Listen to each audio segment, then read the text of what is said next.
From Midland, Odessa, and Big Spring, this is ABC Big 2 News at 10.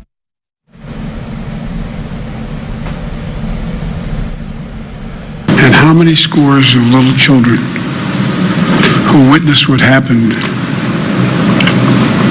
see their friends die as if they're on a battlefield, for God's sake. They'll live with it the rest of their lives.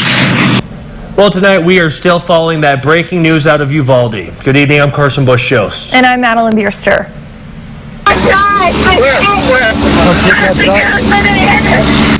Right now, we know that there have been 22 people killed, 19 students and 2 adults. Here's a new look at police rushing into the elementary school in Uvalde. The suspected shooter is also dead, an 18-year-old man.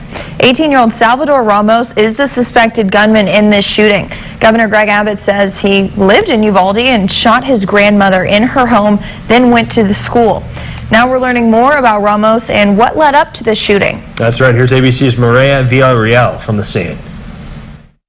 Multiple federal, state, and local law enforcement swarming Robb Elementary School in Uvalde, Texas, a school for 2nd, 3rd, and 4th graders at 11:32 local time. We need to respond to South Grove and Mill Street to establish a perimeter. FBI, ATF, and Border Patrol racing to the scene. The school with some 600 students locked down. Students reportedly crawling through windows to escape. Parents desperate for any information. How long have you been looking for her today? Since it happened. What are you worried about right now? She may not be alive. Governor Greg Abbott reporting the lone suspect, identified as Salvador Ramos, was a member of the community, a student at Uvalde High School. An 18-year-old male who resided in Uvalde. It's believed that he abandoned his vehicle and entered into the Robb Elementary School in Uvalde with a handgun. He shot and killed horrifically, incomprehensibly, 14 students and killed a teacher. Mr. Ramos, the shooter, he himself is deceased and is believed that responding officers killed him. 2 responding officers were also shot but are expected to survive. In addition to that, it is being reported that the subject shot his grandmother right before he went into the school. Uvalde, a tight-knit community of about 14,000 people in a state of shock. The school's last day set to be this Thursday. Well, some of the parents of the students there are now speaking out, saying they're mad about what the governor had to say. Some say it was too soon to set parents on edge, especially as they continue to wonder the fate of their own children. You know, Governor Greg Abbott released a post or information earlier saying that, there was 14 students that didn't make it, a teacher and all this stuff, right? And I feel like it was kind of a little insensitive and premature to release that information when us parents are here still waiting for our own children, and we can't get anything. We can't get anything as little as they're okay, they're not okay, or we're still waiting, or, no information has been released to any of the parents here. And just to reconfirm, 22 people are now dead after this shooting. Flags were lowered to half-staff in the wake of this. Tonight, President Biden called for stricter gun laws in the wake of it. We can and won't prevent every tragedy, but we know they work and have positive impact. When we passed the assault weapons ban, mass shootings went down. When the law expired, mass shootings tripled. The idea that an 18-year-old kid can walk into a gun store and buy 2 assault weapons is just wrong.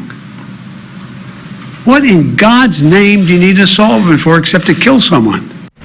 And Vice President Kamala Harris also spoke out about this tragedy, saying more needs to be done to protect students across the U.S. I would normally say in a moment like this, we would all say naturally that our hearts break, but our hearts keep getting broken.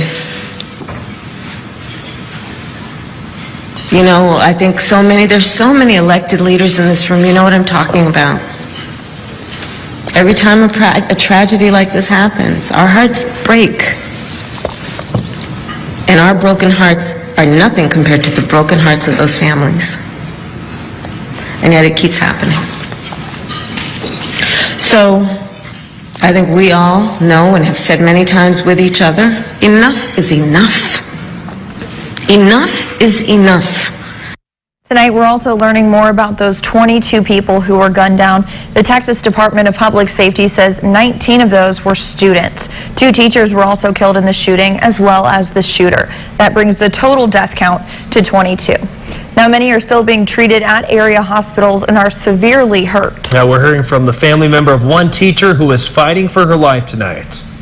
Like I said, it's extremely tight-knit community. Everyone knows each other. Would have never expected that.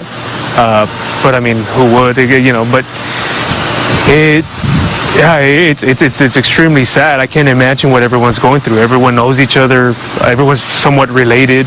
So, yeah, I'm sad to hear that. And to hear that his children, I can't. It makes it that much worse. Yeah. And tonight, the school district is working to make sure that all the students are reunited with their parents. They're still working to do that. Uvalde ISD will have grief counselors on hand tomorrow morning. Of course, classes will not pick back up as they just had a couple days left of school. Here's the superintendent. School will be closed. The school year's done. We'll have no school tomorrow or Thursday. All activities are canceled throughout the district. No graduation is on people's mind. We will come out with a notice on that at a later time. All the staff members, they will report to their campuses, other than Robb campus, which will come to the Civic Center. Again, my heart was broken today. We're a small community, and we will need your prayers to get us through this. Well, of course, people are reeling from this loss. They will be for some time. Some are now comparing this shooting to Sandy Hook Elementary. Yeah, one parent who lost their child in that shooting says when she hears about situations like the one that happened today, she's reliving those emotions all over again. Devastation, because I know exactly what those parents are going through. And you bring your child to school with a book bag and they leave in a body bag. It's not the way it should be. It's not the way it has to be. Now, senators are pleading for more oversight from the federal government on the House floor. Senator Chris Murphy is now going viral for his remarks today. Why do you spend all this time running for the United States Senate? Why do you go through all the hassle of getting this job, of putting yourself in a position of authority? If your answer is that as this slaughter increases, as our kids run for their lives, we do nothing.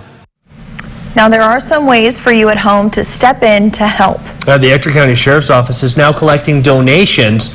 Sheriff Mike Griffiths shared this post on Facebook tonight. He said, quote, "We have approximately $1,000 that we have collected from employees for charity causes.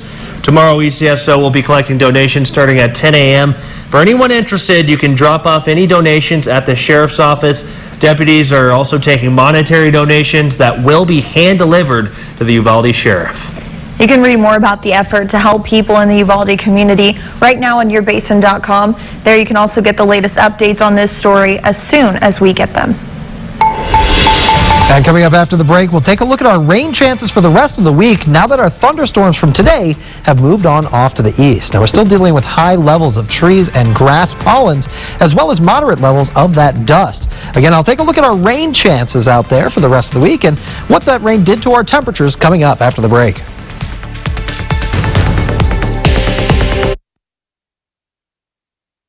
Are you ready for an elevated tattoo experience? High Society's private studio has exactly what you're looking for.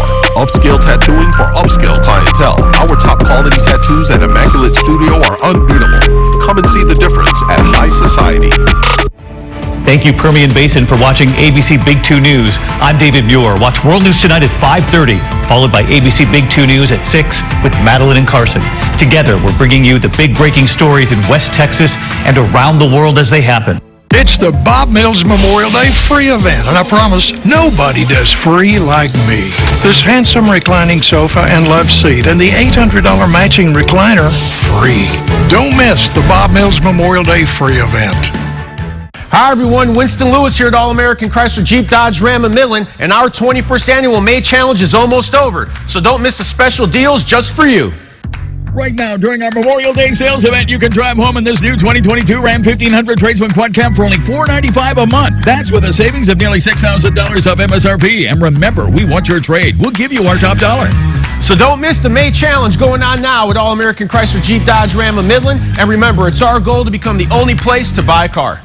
It's time for the 35th annual KRW and Raul Manhotra Mex-Tex Family Fiesta. Saturday, June 11th. A day of fun for the whole family. All the favorites are back. The Midland Meat Company, Menudo and Fajita Cook-Off, a cornhole tournament, and the kid favorites, Loop 250 Collision Repair Children's Area, and everyone's favorite, the best Tejano artists, live, David Mares, Los Desperados, the David Farias Band, and David Ligarza y Los Musicales, Centennial Park in Midland, June 11th. Tickets at eventbrite.com. Get your tickets now. You ever feel like life's out of control? Maybe alcohol, drugs, sexual abuse, divorce, or anger has touched your life, and you feel like things are never going to get better. There's hope. It's called Celebrate Recovery, a program based on the truths found in the Bible, the ultimate recovery manual. If life is an endless cycle of hurts, habits, and hang-ups, Celebrate Recovery is the place for you. For more information, call us, Kelview Heights Baptist Church, 682-3842.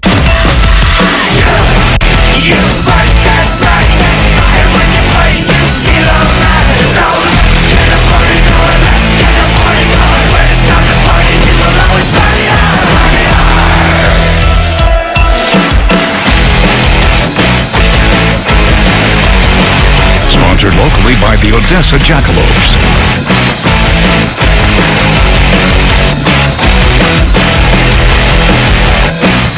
It's the Bob Mills Memorial Day free event, and I promise nobody does free like me. The 6-piece Dixon bedroom, just $19.97, and I'm giving you the $400 mattress free. Don't miss the Bob Mills Memorial Day free event. Watch Good Morning Basin from 5 to 7 on ABC Big 2. This is an ABC Big 2 News severe weather alert. And we are following some severe weather in the basin tonight. Here's a look at some hail damage seen in Midland. See that Jetta got its window knocked out. And here's a video of 3 tornadoes in Meadow, Texas, just south of Lubbock. This was sent to us by a viewer. Absolutely crazy to watch. And Chase, luckily, those storms have kind of moved on out now at this point. Indeed, yeah, very fortunate for us. Yeah, you've been busy tracking this, and hey, it looks like maybe hotter temps, but I know you're focusing on some severe weather. That's right. Yeah, you know, the severe weather actually was driven by a cold front, and it certainly got hot enough to fuel some of these thunderstorms earlier today. But thankfully, they have begun to move on outside of our viewing area, tracking off to the east, and the Storm Prediction Center has updated their severe weather risk to match. That enhanced risk is still parked over central Texas, but you'll notice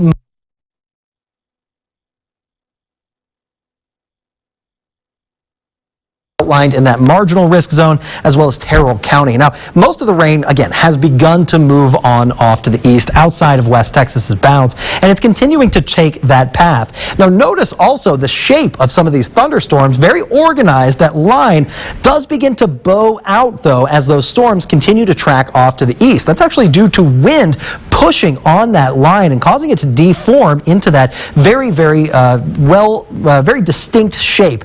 Easy to recognize shape there. We call that a bow echo because it looks like those thunderstorms are beginning to bow out thanks to all that wind pushing on them. So that wind is going to be here in West Texas, and it certainly did kick up some dust in the Central Basin earlier today.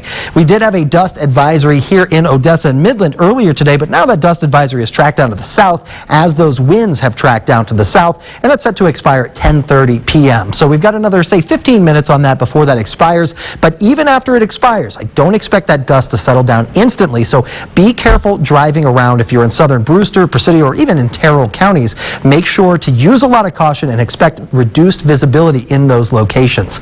Now, temperatures tomorrow really going to be a lot chillier than what we saw earlier today, thanks to that cold front pushing a lot of cooler air our way. 53 degrees by 8 a.m., but our low temperatures are going to be coming through in the upper 40s for tomorrow morning. We're only going to make it to the 60s by 12 noon, and high temperatures are really only going to be picking up into the mid to upper 70s, depending on where you are. So make sure to bundle up if you have an early start to the day. That cold can shock you. It may come as a surprise, so make sure, again, to stay prepared for that. Now, these thunderstorms are going to continue tracking off to the east as we head through the overnight hours, and that'll clear out our skies significantly for tomorrow morning, and we'll keep those clear skies in place for tomorrow evening and even into Thursday morning. Not seeing a whole lot of changes to that sky cover, so conditions are going to be much calmer for the remainder of the week, but temperatures, they're really going to be a lot colder for tomorrow. So again, make sure you're ready for that and brace yourself, especially if you're one of the cold-natured people like myself who really enjoys more so the heat than the cold. This model shows us dropping down to 46 degrees to compare for Odessa Midland, but only 44 for Seminole, 43 for Hobbs. And as we head into the afternoon time, though, good news, the skies that remain clear will allow a lot of sunshine through, which will definitely help us warm up. This model shows 71 for Odessa Midland, the 80s in some parts of the Trans-Pecos, and even the 90s there along the Rio Grande. Now, switching over here to our 7-day forecast, we can see that conditions, again, do remain mild for the rest of the week. 77 degrees will be our high tomorrow, 90 on Thursday, and 98 on Friday, making up for lost time. We'll be back into the triple digits by Saturday and Sunday, but we do go the rest of the 7 days here without any rain chances.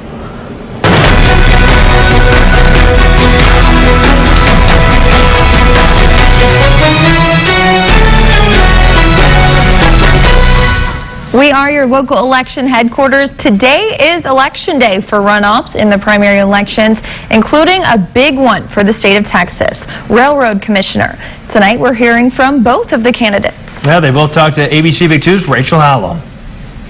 Back in March, during the primary elections, Republican candidate Sarah Stogner pushed incumbent Wayne Christian into a runoff election. Tonight, I spoke with both of them about the battle ahead of the results. 14-year oil and gas attorney Sarah Stogner held a watch party at the Midland Country Club as results started coming in. She and her supporters, known as the Unicorn Tribe, were excited for the night and showed confidence in Stogner's chances. At the watch party, Stogner said no matter the outcome, she is here to fight. Regardless, we've raised awareness. I'm not going anywhere, right? I love this. This is my home. And so regardless of what happens, I'm here to fight for this. So we'll re-gear and figure out who's going to take out Christy and Tom in 2 years, you know? Incumbent Wayne Christian has been Railroad Commissioner for 5 years now. Christian said he had no doubt in his mind as to the outcome of the election and said he just had to let the people of Texas choose who was best for them. I feel very confident, and it's up to the people. It's what has made America great is that our great servicemen and women have given their lives and dedicated, risked their lives, and it's very serious when we have this election. So I'm excited for the opportunity. I've been here before. I'm so blessed to have been elected in the Texas legislature for a number of years. As soon as the results are official, this Republican Railroad Commissioner nominee will then face off against the Democratic nominee in November. Reporting in studio, Rachel Hallam, ABC Big 2 News. All right, let's go to the results for that race. Incumbent Wayne Christian has about 66% of the votes. You see Sarah Stogner, 34% with 85% reporting. Now, Railroad Commissioner is not the only race, of course, that's